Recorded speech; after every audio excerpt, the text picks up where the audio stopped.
मीडियामधले आपले मित्र लोक, आपल्या सर्वांचे मी आज इथे स्वागत करतो। केंद्र सरकारला 11 वर्ष झाले आहेत आणि विकसित भारताचा हा अमृत काळ आहे।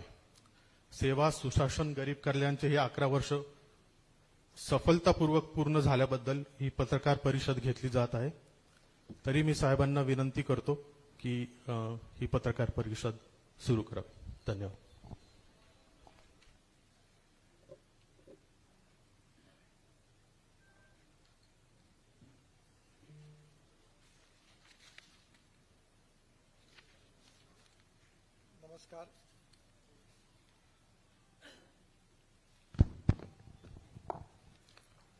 नमस्कार।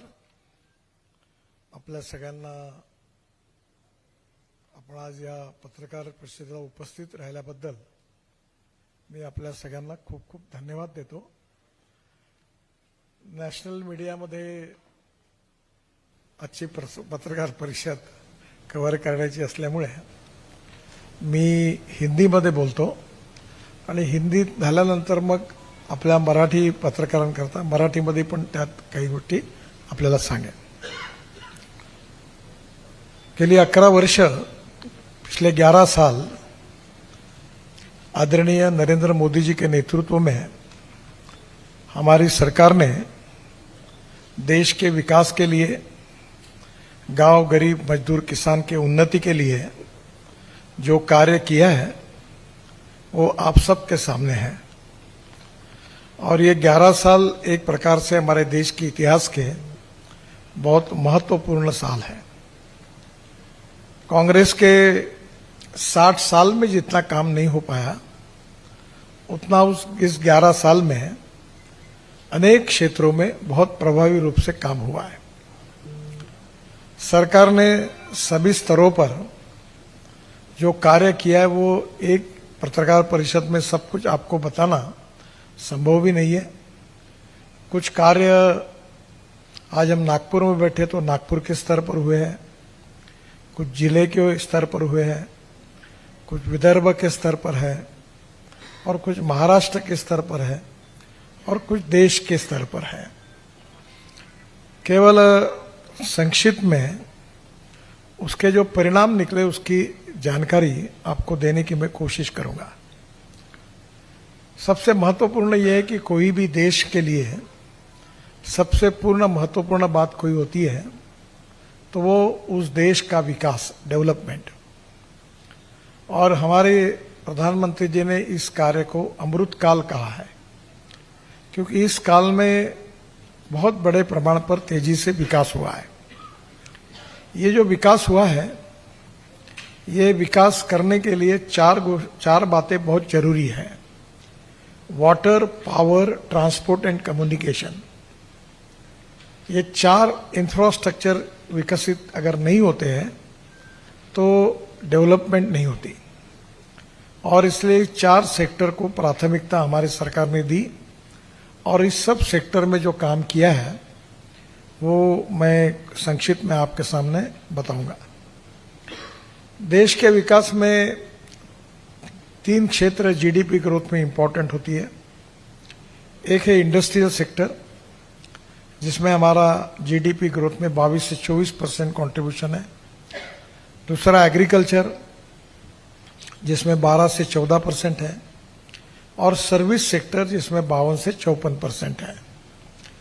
और इन सभी क्षेत्रों में समतोल विकास होने के लिए हमारी सरकार ने पहली बार 120 सामाजिक, आर्थिक, शैक्षणिक रूप से पिछड़े हुए एस्पिरेंट डिस्ट्रिक्ट की लिस्ट तैयार की है। जैसे विदर्भ में वाशिम और गढ़चिरौली 2 राज्य है, 2 डिस्ट्रिक्ट है। वैसे 550 ब्लॉक्स जो विशेष रूप से पिछड़े हुए उनके भी नाम निकाले गए हैं। और इन पूरे क्षेत्र में हमारा इंफ्रास्ट्रक्चर कैसे विकसित हो, वहाँ उद्योग व्यापार क्षेत्र में प्रगति कैसी हो, वहाँ के युवाओं को रोजगार कैसे मिले, इसकी नीतियाँ बनाकर सरकार ने बहुत सफल कार्य किया है। जहाँ तक देश के विकास में सबसे इम्पोर्टेंट चीज़ यही होती है कि रोजगार कितने मिले हैं और बेरोजगारी ये सबसे इम्पोर्टेंट सवाल है। बेरोजगारी अगर दूर करनी है तो उद्योग व्यापार क्षेत्र में इन्वेस्टमेंट लानी पड़ेगी, उद्योग स्थापना करनी होगी। उद्योग व्यापार एक्सपोर्ट बढ़ेगा तो रोजगार निर्माण होगा, और रोजगार निर्माण होंगे तो गरीबी दूर होगी। और इसके अनुसार ये सब उद्योग व्यवसाय एक्सपोर्ट व्यापार बढ़ाने के लिए इंफ्रास्ट्रक्चर अच्छा चाहिए।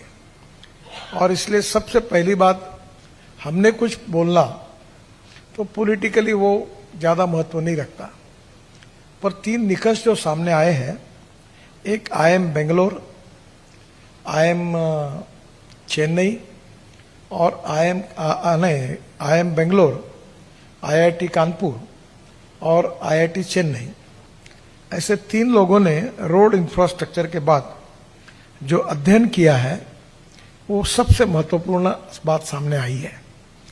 आपको पता होगा कि लॉजिस्टिक कॉस्ट हमारे देश की 16% है, चाइना में लॉजिस्टिक कॉस्ट 8% है, और अमेरिका और यूरोपियन देशों में 12% है। और ये 16% कॉस्ट होने के कारण हम इंटरनेशनल मार्केट में कॉम्पिटिटिव नहीं है, काफ़ी बार हमें अड़चन आती है। और ये तीनों संस्थाओं ने, IIM Bangalore, IIT Kanpur, IIT Chennai, जो निष्कर्ष निकाला है उसमें से उन्होंने कहा है कि 4 से 6% लॉजिस्टिक कॉस्ट कम हुई है। यानी जो 16% थे उससे हम 10% पे आए हैं। और ये रोड सेक्टर में जो काम हुआ उसके कारण उन्होंने ये रिपोर्ट में उसका उल्लेख किया है कि राष्ट्रीय राजमार्ग जो निर्माण किए गए उसके कारण ये पोर्ट पर या कहीं भी जो ट्रांसपोर्ट होता है उसके ये 4 से 6% कॉस्ट कम हुई। और 1 रुपये जब इंफ्रास्ट्रक्चर में खर्चा होता है तो इकोनॉमी में, GDP में 3 रुपये 21 पैसे की वृद्धि होती है। यानी इसका मल्टीप्लायर प्रभाव 3.2% से उससे मल्टीप्लाई होता है। और ये आज जो कॉस्ट है ये मोटी तौर पर समझो 10% पे आई है। तो मैंने 3-4 साल पहले कहा था कि हमारा ये प्रयास है कि हम सिंगल डिजिट में आए, 9% में आएंगे। तो मेरा विश्वास है कि दिसंबर एंड तक हमारी लॉजिस्टिक कॉस्ट 9% पे आएगी। तो ये करीब 7% अगर कम होती है तो हमारा एक्सपोर्ट 1.5 गुना से दुगना होगा, हमारे उद्योग व्यापार क्षेत्र में प्रगति और विकास का दर भी बढ़ेगा। तो ये एक सबसे महत्वपूर्ण बात इसमें हुई है। ये इसके साथ उनके बाकी भी निकष है बहुत, उन सब के डिटेल में मैं नहीं जाना चाहता। इसके साथ साथ पोर्ट कनेक्टिविटी जो किसी भी देश के विकास में बहुत महत्वपूर्ण होती है, क्योंकि एक्सपोर्ट और इंपोर्ट का संबंध ये पोर्ट के साथ होता है। और पोर्ट में जितनी मूवमेंट फास्ट होती है उतनी कॉस्ट कम होती है। और मुझे बहुत ये हुआ है कि हमारा जो टर्न अराउंड टाइम था वो 40% कम हुआ है। और अब हमने सैटेलाइट पोर्ट और ड्राई पोर्ट भी शुरू किए, जैसे जालना में, सिंधी में, ऐसे देश में जोगीदोपा करके आसाम में मल्टी मॉडल हब बनाया। तो अनेक जगह पर ये भी हुए हैं और इसके कारण भी लॉजिस्टिक कॉस्ट में कम आई है। हमने जितने पोर्ट है, मेजर पोर्ट और माइनर पोर्ट, मेजर पोर्ट 12 है, अब 13वां का काम शुरू हुआ है। तो ये 13 पोर्ट जो है ये भारत सरकार के हैं और करीब 225-250 ये माइनर पोर्ट है जो स्टेट गवर्नमेंट के साथ है। और इसको हमने पूरी तरह अच्छे रोड से जोड़ने का काम लिया और पोर्ट पे godowns, cold storage, container fresh station, CFS, ICD ये सब तैयार किया गया। और इसके कारण विशेष रूप से रोड भी बन गए 4 लेन के, और जिसके कारण ट्रांसपोर्ट कॉस्ट यहाँ 25% कम आई और जो टर्न अराउंड है टाइम वो करीब 40% से ज़्यादा उसमें बचत हुई है। और इसलिए हमारे पोर्ट, कोई भी देश के विकास में वो पोर्ट जो होते हैं वो ग्रोथ इंजन होते हैं। तो एक बहुत बड़ा काम 11 साल में हुआ है और मुझे लगता है कि आने वाले समय में ये पोर्ट का विकास हमारे देश के लिए बहुत महत्वपूर्ण होगा। इसके अलावा जो पोर्ट है उसके बाजू में, जैसे JNPT में स्पेशल इकोनॉमिक जोन में इंडस्ट्रियल क्लस्टर्स आए और उसके कारण वो जो स्पेशल इकोनॉमिक जोन है वहाँ डायरेक्ट बाहर से माल आता है और वहीं से एक्सपोर्ट होता है, तो उसके कारण भी रोजगार हुआ है। मेक इन इंडिया और PM गति शक्ति, इसके कारण ये पोर्ट मल्टी मॉडल कनेक्टिविटी और गति शक्ति से लॉजिस्टिक नेटवर्क भी खड़ा हुआ है। साधारणतः पोर्ट का इसमें अभी तक हमने ये टोटल प्रोजेक्ट जो थे ये करीब 150 प्रोजेक्ट NHAI ने लिए हैं। इसकी टोटल लेंथ जो है करीब 3000 किलोमीटर है और इसकी कीमत करीब ये 1,80,000 करोड़ है। इसमें से काफ़ी काम पूरे हुए, 40% काम पूरे हुए, 30% काम शुरू है और 20% काम अभी शुरू होने वाले हैं। तो ये पोर्ट कनेक्टिविटी हमारे इकोनॉमी को हमारी सरकार में बहुत मदद कर रही है। इसके साथ जो है मल्टी मॉडल लॉजिस्टिक पार्क करीब 2 लाख करोड़ के, इसको भी मंजूरी मिली है और इसमें भी काफ़ी काम हुआ है। कटरा और तिरुपति में इंटर मॉडल स्टेशन बन रहे, जैसे एयरपोर्ट है वैसे बस स्टेशन भी बन रहे हैं। इसका महत्वपूर्ण बात है कि वेस्ट साइड एमिनिटीज के लिए 700 जगह पर हम काम कर रहे हैं, 455 स्वीकृत हुई है, 90 जगह पर काम शुरू है और एक हम सफर करके राष्ट्रीय राजमार्ग भी हमने इस प्रकार की व्यवस्था की है। ऑप्टिकल फाइबर केबल जो है ये डालना शुरू हुआ है क्योंकि आने वाले समय में ये कनेक्टिविटी बहुत इम्पोर्टेंट है और इसमें ऑप्टिक फाइबर केबल भी बड़े प्रमाण पर रोड के काम के समय हम डाल रहे हैं। हैदराबाद बेंगलोर कॉरिडोर और दिल्ली मुंबई एक्सप्रेसवे, ये दोनों पर ऑप्टिकल फाइबर केबल भी डाली है। हमारे देश में जो हमारी विशेष रूप से टेलीकम्युनिकेशन के लिए जो फ्रीक्वेंसी है वो बहुत महत्वपूर्ण है। आप सबको पता है कि हम मोबाइल में हम लोग तो वर्ल्ड में 3रे नंबर पर प्रोडक्शन में आए हैं। स्वाभाविक रूप से हमारे इंटरनेट, हमारी कनेक्टिविटी, हमारा मार्केटिंग, हमारा बैंकिंग, सब काम अब मीडिया में भी सब जगह पर इंटरनेट आ गया है। तो अब धीरे धीरे इतना बड़ा रिवोल्यूशन हुआ है कि आजकल लोग अपने मोबाइल पर न्यूज़ सुनते हैं। तो इस समय ये जो ब्रांड हमारी जो ब्रांड विशेष रूप से ये जो कनेक्टिविटी की समस्या है, इसमें लगभग देश में अब 4G आया, 5G, अब इसमें इतना एक्सपांशन हो रहा है कि आने वाले समय में सभी सेक्टर में हमें एक बड़ा रिवोल्यूशन हुआ है। तो एक तरफ गढ़चिरौली जिले में विशेष रूप से कुछ जगह पर टावर नहीं बने थे, पूरे देश में टावर बने थे। तो मैंने रिप्रेजेंट किया IT मिनिस्ट्री को और कहा कि यहाँ के टावर, अब तो वहाँ कुछ अड़चनें थी, नक्सलवादियों की समस्याएं थी। लगभग अब छत्तीसगढ़, मध्य प्रदेश और हमारे यहाँ जो ऐसी जगह थी वहाँ भी टावर बनने का काम शुरू हुआ है और जिसके कारण मोबाइल कनेक्टिविटी, इंटरनेट, इसमें भी हमने बहुत बड़ा रिवोल्यूशन किया। ये विशेष रूप से ये टूरिज्म जो है ये बहुत महत्वपूर्ण है। इसमें 49% कैपिटल इन्वेस्टमेंट ये रोजगार निर्माण करने के लिए खर्चा होती है। अब मुझे ये बताने की आवश्यकता नहीं है कि इस बार कुंभ में रोड अच्छे बनने के कारण हर 2-3 घर के बाद एक फैमिली अपनी गाड़ी लेकर 8.5 घंटे में प्रयागराज नागपुर से पहुंची। अब आने वाले लोगों की धार्मिक पर्यटनों की संख्या इतनी बढ़ी कि 3 गुना 4 गुना बढ़ी और मेजॉरिटी लोग पहले रेलवे से जाते थे, कुछ बड़े लोग हवाई जहाज से जाते थे, पर इस बार चेन्नई यानी तमिलनाडु, केरला, कर्नाटक से लेकर पूरे देश से अपनी खुद की गाड़ी लेकर लोग कुंभ प्रयाग में आए थे। और इसलिए ये जो धार्मिक पर्यटन में जो हमारी सरकार ने काम किया उसके कारण बहुत बड़ा ग्रोथ में कंट्रीब्यूशन हुआ है। एक बार काशी में कनेक्टिविटी में वार्षिक जो आने वाले थे दर्शन करने के लिए वो 8 गुना संख्या बढ़ी है, 70 लाख से 6 करोड़ हो गई।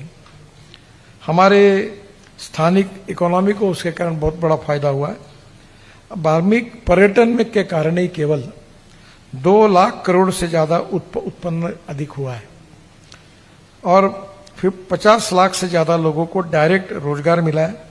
गाइड, ट्रांसपोर्ट, दुकानदार, lodging, food, restaurants, petrol pumps, restaurants, ये सब के कारण काफी इसका फायदा हुआ है। इसके साथ साथ एक 100 धार्मिक स्थानें जो थी वो जोड़ने का काम हमने किया है। इसमें मैं आपको एक ही उदाहरण दूं कि बौद्ध सर्किट, जहां भगवान गौतम बुद्ध का जन्म हुआ, जहां उनको ज्ञान प्राप्त हुआ, जहां उनका वास्तव्य था और जहां उन्होंने अपने प्राण अर्पित किए, हर जगह पर हमने हर करीब ऐसी 7-8 डेस्टिनी थी, उसको 22,000 करोड़ रुपए खर्चा करके बौद्ध सर्किट करके योजना पूरी की। और जिसका परिणाम ऐसा हुआ कि पूरे दुनिया भर से जो बौद्ध धर्मीय हैं, विशेष रूप से Indonesia, Malaysia, China, Singapore, Thailand, Japan, इन सब साउथ ईस्ट एशिया में बौद्ध धर्म के काफी बड़े प्रमाण पर वो मानने वाले लोग हैं। वो लाखों की संख्या में, करोड़ों की संख्या में यहाँ दर्शन करने के लिए आए।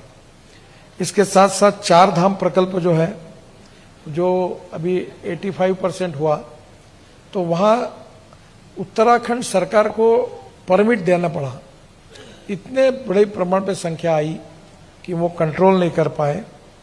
उसी प्रकार अभी हम संत ज्ञानेश्वर तुकाराम महाराज पालखी मार्ग, ये करीब दोनों मार्गों पर 25,000 करोड़ की इन्वेस्टमेंट कर रहे हैं।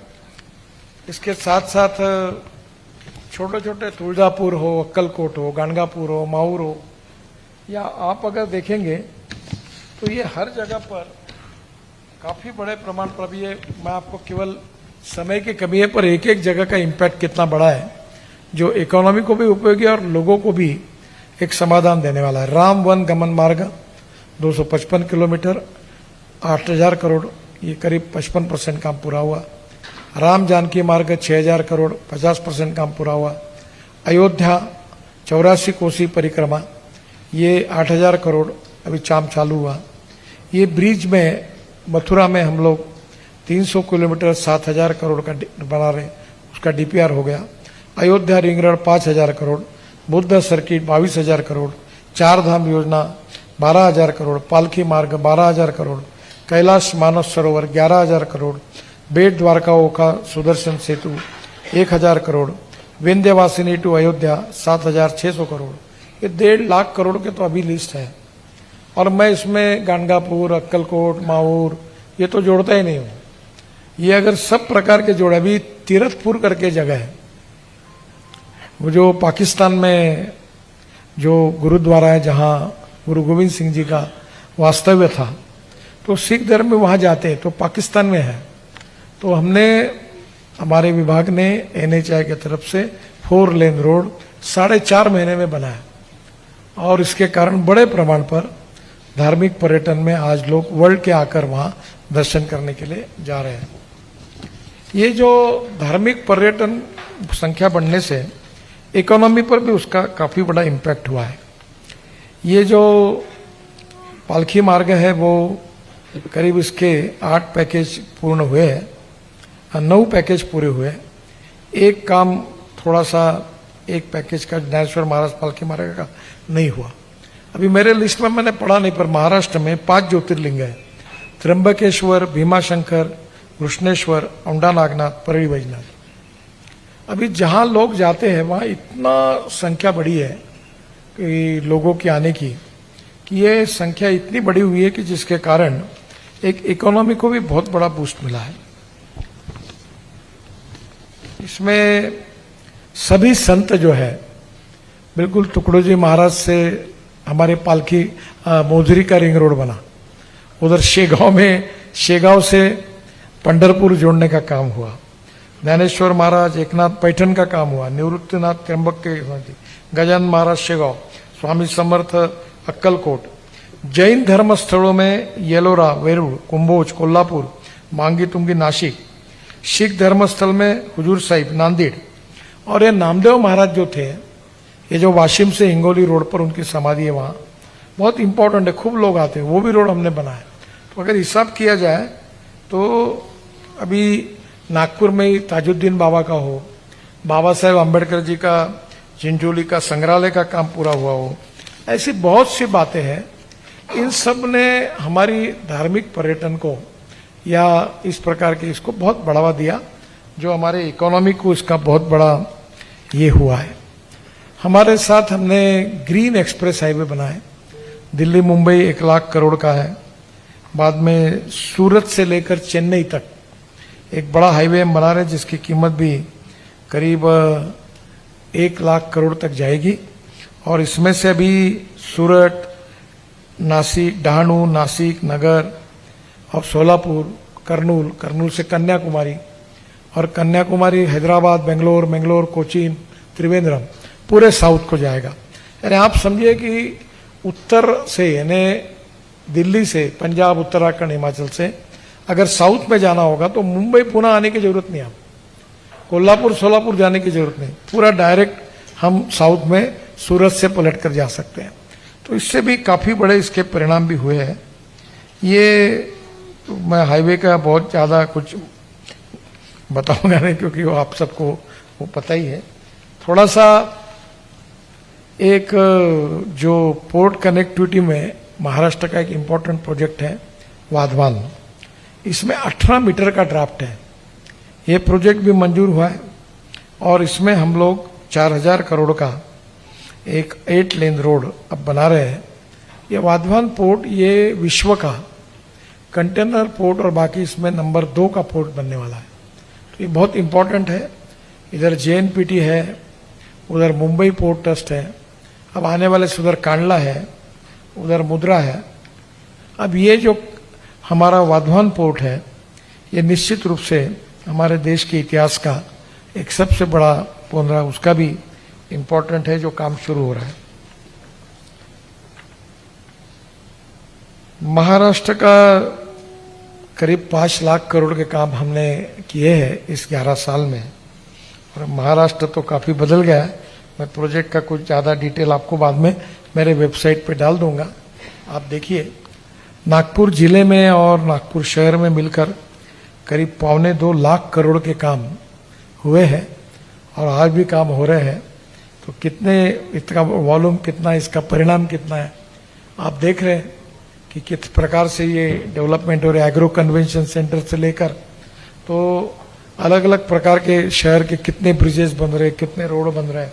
तो ये भी एक अलग से पूरा मैं वेबसाइट पर रखकर आपको बता दूंगा। एक भारत सरकार का विशेष रूप से जो योजना है, भारत सरकार की योजना, इसमें से आयुष्य योजना, भारत सरकार में जो जनधन योजना थी वो पूरा यूरोप और जापान इकट्ठा किया तो भी इतने बैंक अकाउंट नहीं हो सकते। गरीब लोगों ने 65 करोड़ लोगों ने बैंक में अकाउंट खोला पहली बार। 10 करोड़ लोगों को उज्ज्वला योजना में गैस सिलेंडर प्राप्त हुए हैं। योजना है।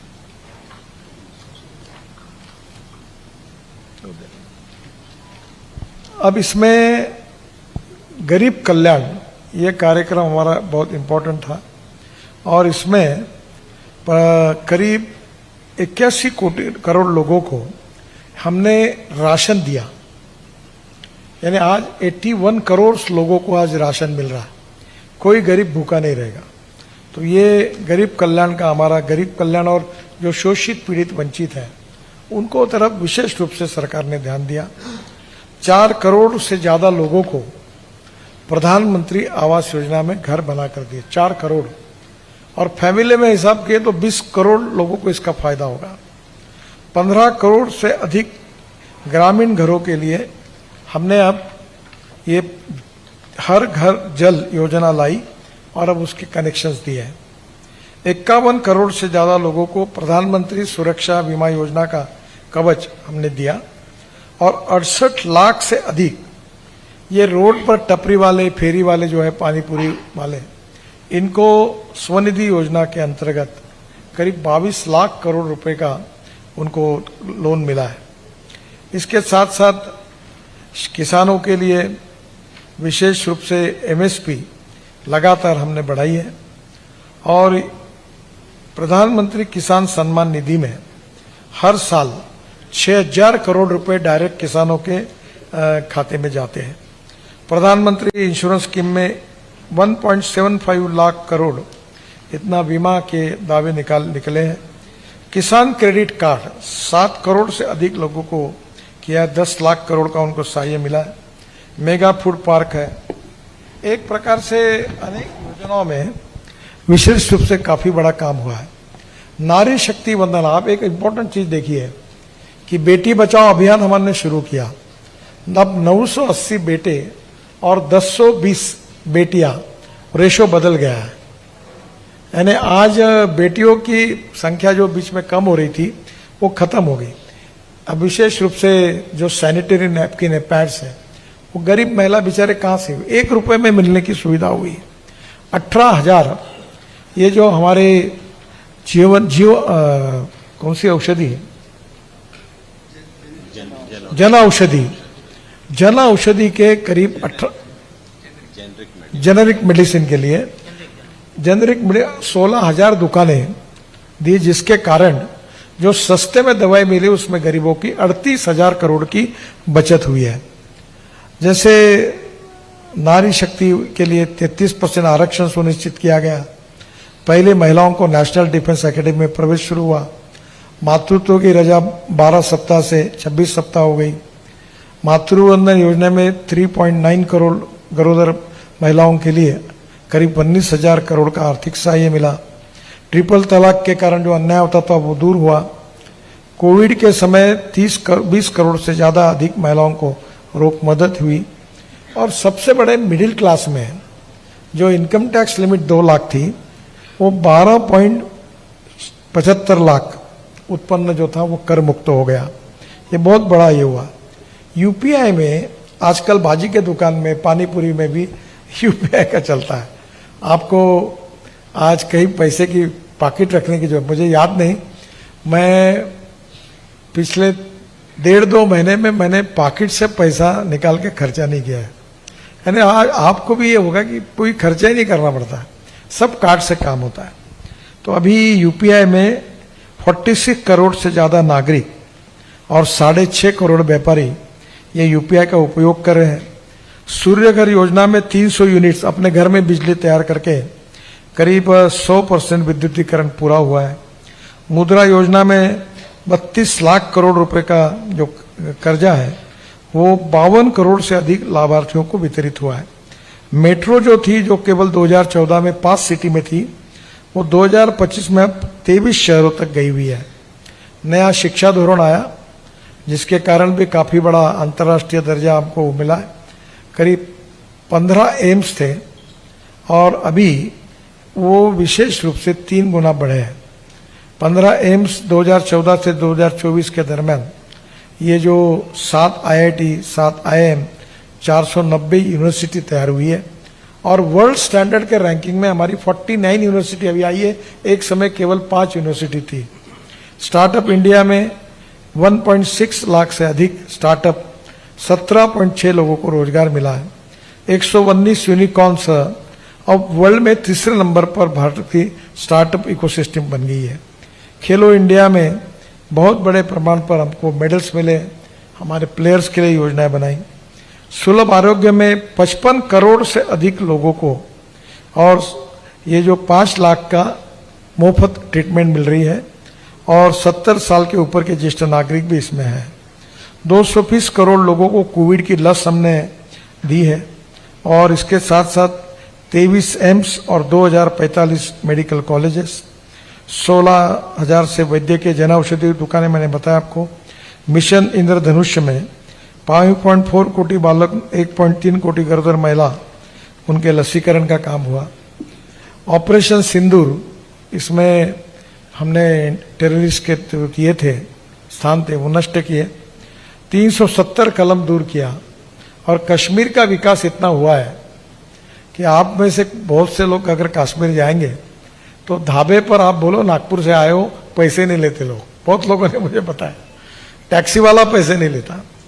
इतना सुंदर काम north east, Arunachal, Meghalaya, Tripura, Jammu Kashmir, Srinagar, even Kargil के नीचे बहुत बड़ा झोजिला टनल बनी हुई है। हमारे विशेष रूप से जो हमारा एक्सपोर्ट है डिफेंस का, पहले पूरा हम इंपोर्ट करते थे, इस बार पहली बार 25,000 करोड़ का हमने एक्सपोर्ट किया है। हमारी INS विक्रांत जो विमान बहु नौका है वो भी एक वर्ल्ड स्टैंडर्ड की हमने की। सबसे इम्पोर्टेंट नक्सलवाद के कारण पूरा एरिया था जिसमें बिहार था, उसमें उड़ीसा था, झारखंड था, छत्तीसगढ़ था, महाराष्ट्र था, तेलंगाना था, आंध्र प्रदेश था। अब नक्सलवाद लगभग समाप्त हुआ है और अनेक कमांडर और नक्सलवादियों ने समर्पण किया है। अभी ईज डूइंग बिजनेस में हम 142 स्थान पर थे वर्ल्ड में, अब हम 63 स्थान पर आए हैं। हमने 15,000 से पुराने कायदे रद्द कर दिए। बहुत लोगों को तकलीफ होती थी, केसेस चलती थी, वो सब कानून रद्द हुए हैं। और विशेष रूप से जागतिक आर्थिक महाशक्ति में अभी हम लोग वर्ल्ड की 4th लार्जेस्ट इकोनॉमी हम बनने का कोशिश कर रहे हैं। ऑटोमोबाइल सेक्टर में मैं जब मंत्री बना तो हमारा 7वां नंबर था। अभी 6-7 महीने पहले हमने जापान को पीछे डालकर अब हम 3रे नंबर पर आए हैं। हमारी 13 लाख करोड़ की इंडस्ट्री आज 23 लाख करोड़ की हुई है। चाइना नंबर 2 पर है, वो 48 लाख करोड़ की है। और अमेरिका नंबर 1 पर है, वो 78 लाख करोड़ की है। और ये ऑटोमोबाइल इंडस्ट्री है कि जो हमारे देश में सबसे ज्यादा रोजगार और सबसे ज्यादा एक्सपोर्ट ये इंडस्ट्री हमारे यहाँ देती है। 4.5 करोड़ युवाओं को रोजगार दिया। और आज फिर से alternative fuel, bio fuel, ethanol, methanol, biodiesel, LNG, CNG, electric, hydrogen, सब में हम काम कर रहे हैं। और जिसके कारण आने वाले दिन में हमारा एक्सपोर्ट बढ़ रहा है। और यही इंडस्ट्री है कि जो राज्य सरकार को और भारत सरकार को सबसे ज्यादा GST दे रही है। तो एक प्रकार से किस प्रकार से आर्थिक क्षेत्र में प्रगति हो रही है आपको पता है। PLI योजना में हमने 1.61 लाख करोड़ की इन्वेस्टमेंट आई है और 14 लाख करोड़ का उत्पादन हुआ है। हमारे यहाँ करीब GST में रिकॉर्ड ब्रेक GST हुआ है। कैश टैक्स की चोरी काफी कम हो गई है। विशेष रूप से 24-25 में हमारी आर्थिक वस्तु और सेवा में 825 अब्ज हमारी निर्यात हुई है। विशेष रूप से हमारे 14-15 में 5,978 पेटेंट थे, आज वो 1,03,557 पर आए, 17 गुना उसके बढ़े हैं। इंफ्रास्ट्रक्चर में तो बहुत बड़ी सुविधा हुई है। रोड का तो आपको पता ही है, अभी प्रधानमंत्री ग्राम सड़क योजना में 4 लाख किलोमीटर के रोड बनाए गए। जो हवाई अड्डे थे जो 74 थे वो 160 हो गए। और उड़ान योजना में अभी 86 जो नए एयरपोर्ट हुए उसमें से 88 नए गांवों को जोड़ा गया है। 136 वर्ल्ड स्टैंडर्ड की हमारी वंदे मातरम ट्रेन आज बहुत पॉपुलर हुई है। इसमें से रैपिड रेलवे भी हो रही है। तो ये जो काफी और भी बातें मेरे पास है। पर्यावरण और शाश्वत विकास में भी हमारे 45% बिजली ये ग्रीन बिजली है। सोलर की भी इसके में बहुत बड़ा कंट्रीब्यूशन है। विशेष रूप से हमने जो टेक्नोलॉजी और जो इनोवेशन है इसमें प्रगति की है। नॉर्थ ईस्ट में ना रोड थे, ना रेलवे थी, ना एयरपोर्ट थे। पूरे नॉर्थ ईस्ट में रोड, रेलवे, नेटवर्क, अब तो सेमीकंडक्टर की फैक्ट्री भी आसाम में शुरू हो रही। और इतने बड़े प्रमाण पर वहां सोशो इकोनॉमिक ट्रांसफॉर्मेशन हुआ। पर्यावरण के क्षेत्र में 2070 के पहले हम कार्बन न्यूट्रल बनने की बात की गई। बड़े प्रमाण पर अल्टरनेटिव फ्यूल, बायो फ्यूल और उसके साथ पेड़ भी लगा रहे हम लोग बड़े प्रमाण पर। एक पेड़ माँ के नाम योजना बहुत पॉपुलर हुई है। हमने NHI में 4.5 करोड़ 3-3 मीटर के पेड़ लगाए और 80,000 पेड़ 100 साल पुराने ट्रांसप्लांट भी किए हैं। यानी समाज के सभी क्षेत्र में एक बदलता हुआ हिंदुस्तान और उसकी तस्वीर आप सब ने देखी है। महाराष्ट्र में विकास हुआ, हर जिले में विकास हुआ। अब सबको तो मेरे पास मैं बताऊं तो 4 घंटे लगेंगे, तो मैं अब मेरी बात कोई ज्यादा बताता नहीं, आप क्षेत्र बताइए उसमें परिवर्तन हुआ है। आत्मनिर्भर भारत, विश्वगुरु भारत को बनाना है, $5 ट्रिलियन की इकोनॉमी बनाना है और विश्व की चौथी अर्थव्यवस्था करके हमें आगे जाना है। कृषि क्षेत्र में, उद्योग क्षेत्र में, सर्विस सेक्टर में, सब क्षेत्र में हमने प्रयास किए हैं। फॉसिल फ्यूल के, अल्टरनेटिव फ्यूल और बायो फ्यूल में बहुत बड़ा काम किया। अभी मैं ब्रिक्स कॉन्फ्रेंस के लिए ब्राजील गया था और उसमें अब काफ़ी लोग हिंदुस्तान को फॉलोअप कर रहे हैं। G20 में बायो फ्यूल की लीडरशिप भारत के पास आई है। एक प्रकार से विश्व को प्रदूषण मुक्त करने में, और एक प्रकार से हमारा साहित्य, संस्कृति, इतिहास, विरासत, कला, इसके आधार पर, और दूसरी ओर आर्थिक उन्नति के आधार पर हम जिस प्रकार से एक राष्ट्र के रूप में विकास कर रहे हैं, ये 11 साल का जो गौरवशाली इतिहास आदरणीय प्रधानमंत्री नरेंद्र मोदी जी के नेतृत्व में जो सरकार ने देश में बदलाव किया है, उस सरकार के 11 साल पूरे हुए हैं और आगे भी हमें भारत की जनता का आशीर्वाद मिलेगा और इसी प्रकार भारत तरक्की की ओर बढ़ता जाएगा, ये मेरा दृढ़ विश्वास है। मैं समय के अभाव के कारण नागपुर में क्या हुआ, महाराष्ट्र में क्या हुआ, सब बातें डिटेल में नहीं दे पाया, पर जो कागज आपको दूंगा उसमें हर जगह पर बहुत सी बातें हैं और निश्चित रूप से आप सब लोगों का सहयोग और सहकार्य भी हमको मिला है और हर बार हमारे सभी कार्यक्रमों को आप लोगों ने बहुत अच्छे तरीके से हमें समर्थन भी दिया है। इसलिए मैं आपका बहुत बहुत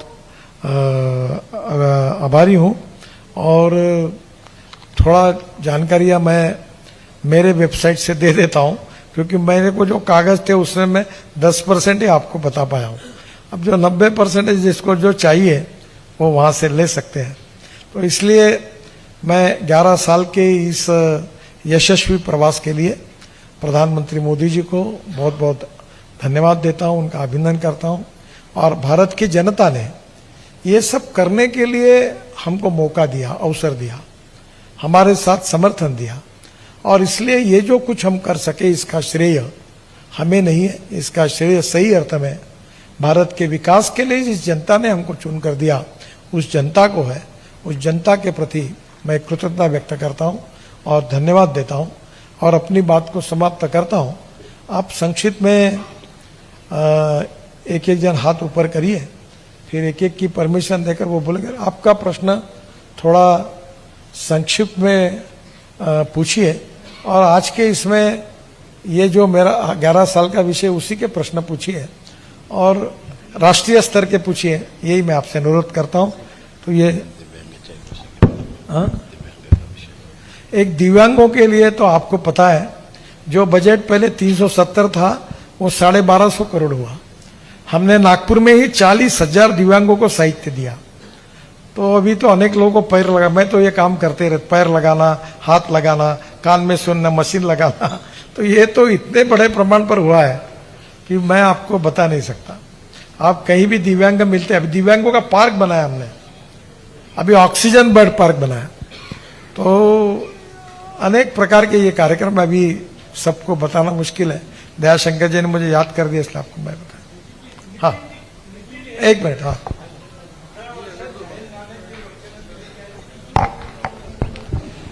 जाहिरनामे में जो वचन दिए थे वो कितने पूरे, इसका लेखा जोखा आज मेरे पास नहीं है, पर जहां तक मुझे लगता है कि जाहिरनामा के जितने वचन थे लगभग हमने पूरे किए, पर उसका एग्जैक्ट हिसाब करके फिर आपको बता सकूंगा। राहुल गांधी ने प्रधानमंत्री को पत्र लिखा है जिसमें कहा है कि शेड्यूल ट्राइब और ओबीसी के जो स्टूडेंट्स हैं उनकी हॉस्टल्स की दशा काफी खराब है। एक कमरे में 4-4 भाषा करके रहते हैं। उस संबंध में सरकार की शादी हुई है। इसी से जुड़ा हुआ दूसरा सवाल है, राहुल गांधी का कहना है कि 2025 की बात आप लोग कर नहीं रहे, 2047 के सपने दिखा रहे हैं। नहीं, अभी तक तो मैंने सपने नहीं दिखाए, जो काम किया वो आपको बताया। उसमें से कौन सा काम झूठा आप बताइए। जो काम किया है उसी का मैंने 11 साल का लेखा जोखा दिया है। अब क्या काम 2047 तक करने वाले तो बहुत आगे की बात है, बहुत वो तो मैंने बताया नहीं। दूसरी बात, राहुल जी को आप क्यों सीरियसली लेते हो? उनकी पार्टी भी नहीं लेती, आप क्यों लेते हो? अच्छा माननीय पूरे तो पत्र लिखा है प्रधानमंत्री को बहुत लोग पत्र लिखते हैं, आप नहीं लिखते कभी? गडकरी साहेब माझा एक प्रश्न पूरे आहे. देश में गडकरी बहुत साहेब सारे काम हाथ हुए वरती करा, हाथ वरती करा. पूरे गडकरी देश साहेब में बहुत सारे एक मिनिट, लेडीज गडकरी धन्यवाद. गडकरी साहेब माझा एक प्रश्न आहे. सुरक्षित भारत आणि हे सगळं तुम्ही 11 वर्षाचा जो लेखाजोखा एक तुम्ही सादर केला आहे, परंतु एक शल्य अजून पण आहे की जे पहलगामची जी घटना झाली आहे ते 4 उग्रवादी अद्याप सापडलेले नाहीये. संपूर्ण देशाला वाट आहे की ते 4 मोदी साहेबांना कधी गवसतील. नाही, असं आहे की ऑपरेशन सिंदूरमध्ये पाकिस्तानमध्ये जिथे आतंकवाद्यांना प्रशिक्षित केलं जातं असे 10 अड्डे आपण उद्ध्वस्त केले. अजूनपर्यंत जी घटना घडली ती अतिशय दुर्भाग्यपूर्ण आहे आणि विशेषतः आतंकवाद्याच्या विरुद्ध आपली लढाई अजूनही सुरू आहे. आतंकवाद्यांबद्दल आणि आतंकवाद्याला समर्थन करणाऱ्यांबद्दल आमच्या मनात कुठल्याही प्रकारची सहानुभूती नाही आणि त्याबद्दल कठोर कारवाई करणं हे सरकारचं धोरण आहे. सर, चार्ल्स साल्वे पीटीआई से. सर, ये 11 साल में आपको सरकार की सबसे बड़ी जो अचीवमेंट है, उपलब्धि है, वो क्या लगती है? और दूसरा, सरकार 2029 में लोकसभा में 33% फॉर रिजर्वेशन फॉर वुमेन का सोच रही, इसको आप कैसे देखते हैं? देखो, 33% रिजर्वेशन देने का हमारी कमिटमेंट है और हमने उसको निर्णय भी किया है. अब जहां तक उपलब्धि की बात है तो मैंने तो पूरी उपलब्धि गिनाई है, पर हमारे लिए हम एग्जाम देने वाले हैं और परीक्षा लेने वाले आप हैं. आप सही अर्थ में अब आपको उसमें से तय करना है कि सबसे बड़ा और अच्छा काम कौन सा है. हमने हमारा पेपर आपको सबमिट किया है, निर्णय करना आपका अधिकार है. देश भर में सर राष्ट्रीय राजमार्ग निर्माण के साथ साथ बहुत सारे काम आपने गिनाए हैं और जो कि वास्तव में हुए हैं. पूरे देश में अलग अलग जन समुदाय के लिए जो काम हुए हैं, पर इस सब के बावजूद भी क्या कारण है कि आज 11 साल के बाद सरकार को अपनी छवि की इतनी चिंता है? क्या कारण है कि मोदी जी और अन्य नेता जो हैं वो सिर्फ सेल्फ सेंटर्ड होके अपनी छवि के लिए चिंतित हैं? नहीं, हम कोई छवि के लिए चिंतित नहीं है. हम भारत के लिए चिंतित हैं. प्रगतिशील, समृद्ध, संपन्न, विकसित भारत बने, ये हमारा प्रयास है और हम सबके मन में हमारे देश का विकास हो, यही हमारी प्राथमिकता है. गडकरी सर नमस्कार, मैं रूपा पंडित. एक प्रश्न मेरा आपके विभाग से हाथ ऊपर करें. आपके विभाग से रिलेटेड है कि जिसके तहत फ्लाईओवर निर्माण चल रहे हैं नागपुर शहर में, आखिर क्या वजह है कि इसमें कमियां और खामियां दिखाई दे रही है? जैसे मानकापुर से रिजर्व बैंक की ओर उतरने वाला फ्लाईओवर, LIC चौक से कामठी की ओर जाने वाला फ्लाईओवर, शांति नगर से कलमना फ्लाईओवर, और तो और एक चीज और मैं ध्यान दिलाऊंगी कि कड़बी चौक से मोमिनपुरा की तरफ जाने वाला फ्लाईओवर जो है वो गैर कानूनी रूप से बनाया जा रहा है, जिसकी सरकारी मंजूरी 5 पावली से पहलवान शाह दरगाह तक ली गई थी, और इसे कड़बी चौक से मोमिनपुरा टिमकी तक क्यों बनाया जा रहा है? 1 साल से ज्यादा का अरसा बीत चुका है, लेकिन महारेल अभी तक इस फ्लाईओवर के एडमिनिस्ट्रेटिव अप्रूवल जो है वो कोर्ट में पेश नहीं कर पाई है. तो आपको नहीं देखिए, लगता आप पहली इसमें बात पहल तो कर ऐसे है कि सकते हैं? आप जितनी बातें बता रही है, दुर्भाग्य से उसका वस्तुस्थिति के साथ कोई संबंध नहीं है. रोड हमारा है, डिजाइन मंजूर हुआ है. अब कुछ जगह अतिक्रमण के प्रॉब्लम है. जैसे मोमिनपुरा में पहली बात तो ऐसी है कि यहाँ जब मैंने फ्लाईओवर बनाने का निर्णय किया तो वहां के लोग मुझे हंस रहे थे, इतना अतिक्रमण था. आप कभी उस रोड पे जाओगे तो अब मोमिनपुरा से डायरेक्ट निकल के आप कामठी रोड पे कड़बी चौक पे जा सकेगी. ये महारेल को काम दिया हुआ है. कोई भी काम में कोई गैर ऐसा काम नहीं हुआ है. हाँ, डिजाइन्स में हुआ है. जैसे आपका ये जो लिबर्टी से जो फ्लाईओवर आता है वहां थोड़ा सा प्रॉब्लम है. अब मैंने CRF में मंजूर कर दिया, नया डिजाइन स्वीकार किया है. वो मंजूर झाला काम नाही ते लिबर्टीवरचं करणार ते झालं मंजूर.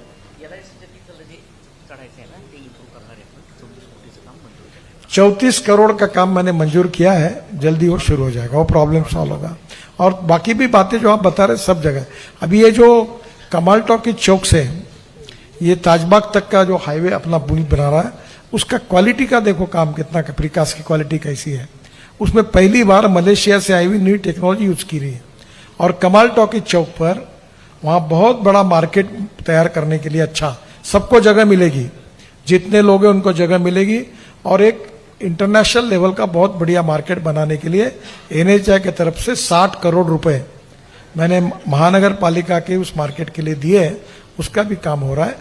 नागपुर में, मध्य नागपुर में, उत्तर नागपुर में रेलवे क्रॉसिंग के लिए अंडरपास अनेक जगह पर, ये पूर्व नागपुर में कृष्णा खोपड़े जी है, अशोक चौक में हम सिग्नललेस चौक बना रहे हैं पूरी रोटरी ऊपर में।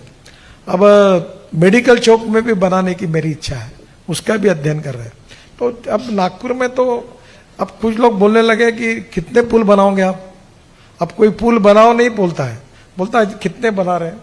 अब एक ही पुल बाकी रहा जो मैंने कहा है, कृष्णा खोपड़े जी की गली है पूर्व नागपुर में। हाँ आए वो, तो मैंने उनको कहा कि ये गली थोड़ी सी है 2 मीटर की, इसमें कोई अंदर से या ऊपर से इतने उन्होंने मंजूर कर लिए, पूरे कोई जगह नहीं छोड़ी। नितिन जी, मोहन मते के यहाँ वो रिंग रोड था मानेवाड़ा का, वहां भी ब्रिज मंजूर हो गई। नितिन जी नमस्कार, मैं टाइम्स ऑफ इंडिया से अभिषेक चौधरी। मेरा सवाल ये है कि पिछले 11 साल में आपने ऐसे भी राजमार्ग बनाया जहाँ फाइटर जेट भी उतर जा रहा है, जैसी हाल ही में ऑपरेशन सिंदूर हुआ। क्या अभी पाकिस्तान बॉर्डर, चाइना बॉर्डर पे, मेरे 2 सवाल है इसमें। पहला कि आप कोई नए इस टाइप के राजमार्ग सोच रहे हैं जहां पे फाइटर जेट्स भी उतर पाए, और जो एग्जिस्टिंग हाईवेज है क्या उनको इसलिए अपग्रेड किया जाए ताकि अपनी डिफेंस कैपेबिलिटी बढ़ सके?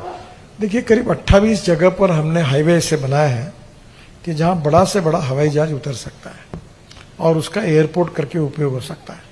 तो मेरे मन की कल्पना यह है कि जैसे रेलवे का फाटक होता है ना, कि रेलवे आती है तो फाटक बंद होता है, तो वैसे ही रोड पर एक फाटक होगा, रोड बंद होगा, हवाई जहाज उतरेगा, इवन पैसेंजर का भी अंदर जाएगा एयरपोर्ट में, फिर रोड शुरू होगा, फिर रोड बंद होगा, हवाई जहाज आएगा, उड़ जाएगा, फिर रोड चालू होगा।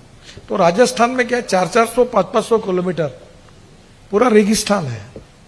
वो पाकिस्तान जो उधर कच्छ के बाद जो उधर राजस्थान का है, तो वहां एयरपोर्ट ही नहीं है। तो ऐसे जगह पर, अलग जगह पर हमने सिक्योरिटी के हिसाब से भी ऐसे बहुत बनाया है। नितिन जी, 11 सालों में प्रधानमंत्री नरेंद्र मोदी जी ने विदेशों के कई दौरे किए हैं। एक हुआ ना आपका प्रश्न, बाकी लोग गडकरी साहेब माझा एक प्रश्न, आपण नागपूरची साडी म्हणून हातमागची ते मागे 9 वर्षाचा जो मोदीजींचा गुणगौरव केला त्यावेळेस तुम्ही बोलले होते की आपण असं काही करतोय म्हणून हातमागची साडी बनवतोय, नागपुरात कुठेतरी होणार आहे। दुसरं तो फाउंटेन म्हणून नागपूरचं नाव हे फाउंटेन शहर म्हणून ओळखलं जाईल असंही आपण म्हणाले, पण त्या फाउंटेनचं आता काय झालं? सध्या सुप्रीम कोर्टामध्ये केस आहे हा, आणि त्याचा निर्णय न झाल्यामुळे सध्या काम अडकलं आहे। माझा एक दुसरं हातमागावरचं असं आहे की नागपूर आणि नागपुरातली, विदर्भातली अनेक गावं हँडलूम करता प्रसिद्ध होती। आपण आता धापेवाडा जे माझं गाव आहे ते तिथे म्हणजे हलमा आदिवासी समाजाची मॅक्झिमम लोक राहतात, खापा, धापेवाडा, बेला आणि भंडारा जिल्ह्यात बरेचसे गाव आहेत, कोठण गाव वगैरे। तर आता त्या ठिकाणी आता कोस्याचं काम होतं आणि धापेवाडा टेक्स्टाईलचं काम सुरू झालं।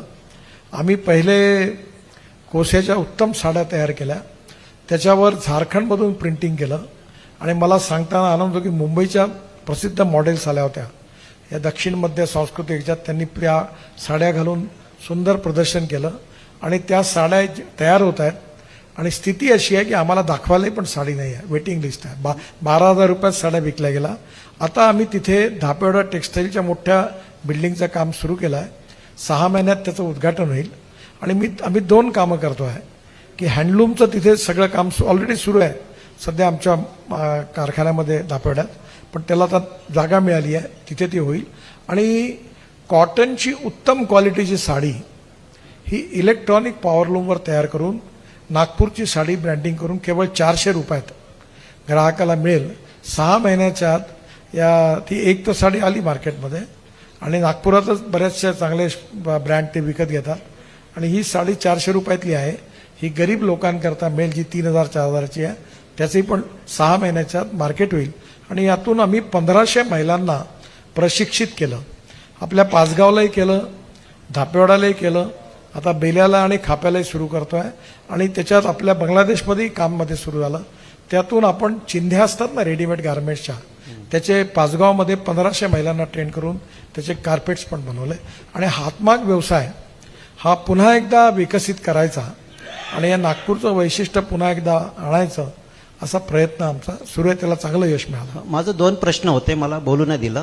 तर म्हणजे ते गडकरी साहेब, एक 2 मदर डेअरीचे आपण बोलले होते की 3000 नोकऱ्या त्यातून मिळणार आहेत त्याबद्दल. आणि एक प्रश्न असा आहे की 11 वर्ष होऊन तुम्ही गेले. मला उत्तर तर देऊ द्या, तुम्ही प्रश्नाचे विचारला नाही, नव्हता. नाही, पूर्ण आता माझं दोन्ही इतक्या नका प्रश्न- विचारू प्रश्न की बाकीच्या नाही. बरं, एक माझा एक शेवटचा आता प्रश्न. झाला तो. नाही नाही, प्रश्नच नव्हता तो, ऍक्च्युली तुम्ही पटकनच उत्तर दिलं.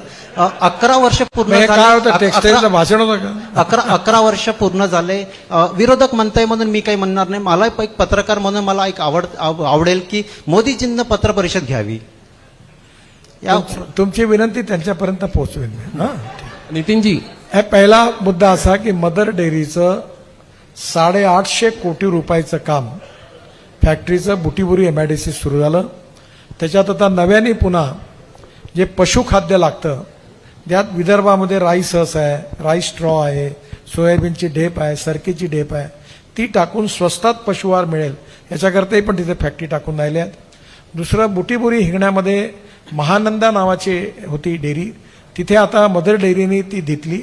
तिथे धारा नावाचं तेल आपण आता तिथे प्रोडक्शन काम सुरू झालेलं आहे आणि तेलही इथे होणार, दूधही होणार.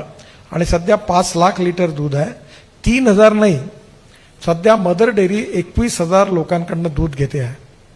5 लाख लिटर, हे 30 लाख लिटर दूध जेव्हा जाईल तेव्हा कमीत कमी 2 ते 2.5 लाख लोक मदर डेअरीला दूध देतील. मदर डेअरीचे प्रॉडक्ट विकणारे जे सेंटर्स विदर्भात नागपुरात आहे ती कमीत कमी आता 750 आहेत.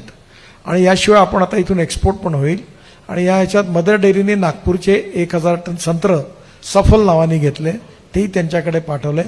आणि एकंदरीत आता या सगळ्या याच्याहून पुढल्या काळामध्ये कमीत कमी 1 लाख लोकांना मदर डेअरीच्या मार्फत डायरेक्ट आणि इनडायरेक्ट रोजगार निर्माण होईल विदर्भामध्ये, असा प्लॅन आहे. नितीनजी, राज ठाकरे आणि उद्धव ठाकरे भेटतायत.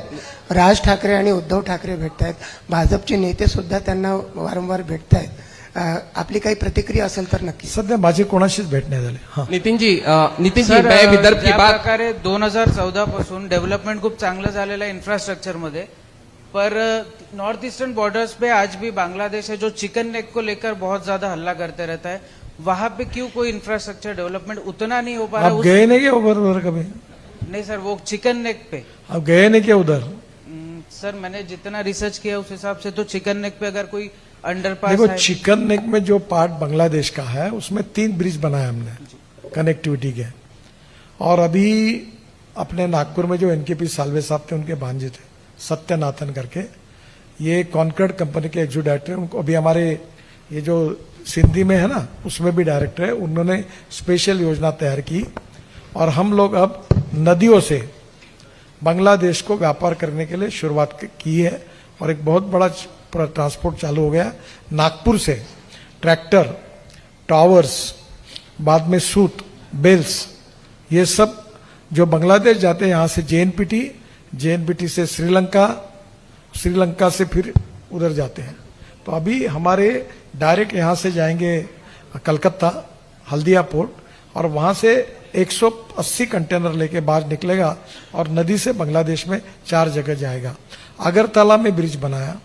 एक जो है कि कलकत्ता से निकलकर बांग्लादेश में जाकर फिर भारत में निकलने से शॉर्ट डिस्टेंस होता है, पर उसमें बांग्लादेश की परमिशन लगती है.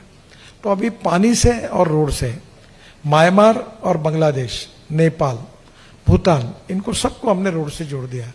आप एक बार जाकर आइए, वहां के लोग आपको बताएंगे. आता अंतिम प्रश्न बोला.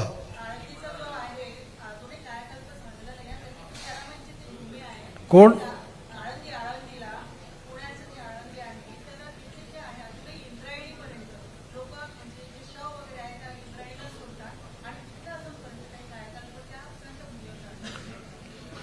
नाही, सध्या जे आहे ते महाराष्ट्र सरकारच्या अधीन आहे. आळंदीचा विकास, आळंदी ते पंढरपूर आणि देहू ते पंढरपूर हा रोड माझ्याकडे आहे.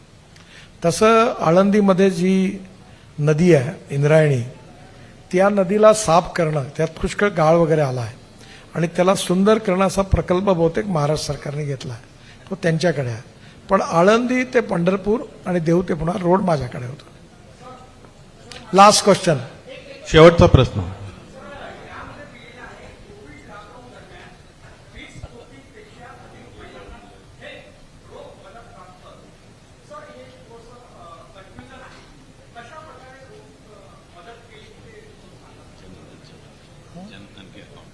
हे जे आपण 65 कोटी जनधन योजनेत जे खाते उघडले होते त्यातल्या कोविडच्या काळात अशा हे गरीब लोकांनी खाते उघडले सगळे. त्यांनी पहिल्यांच्या जे बँकेत खातेच नव्हते त्यात 20 कोटी महिलांना कोविडच्या काळात मदत म्हणून पैसे दिलेत.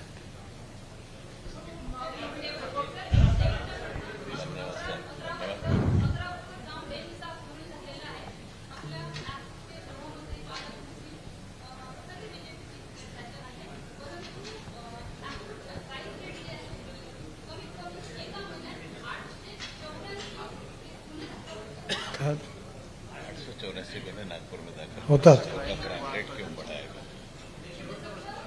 पण आजचा विषय जो आहे तो भारत सरकारचे 11 वर्ष आहे. जेव्हा महाराष्ट्र सरकारचे 10 वर्ष होईल तेव्हा देवेंद्रजीला विचारा तो. आपल्या सर्वांचे धन्यवाद. आपण सगळे जेवण करून जा. खूप खूप आभार सगळ्यांना. हा, धन्यवाद. सगळे जेवण करून जा. ठीक साहेब, आभार.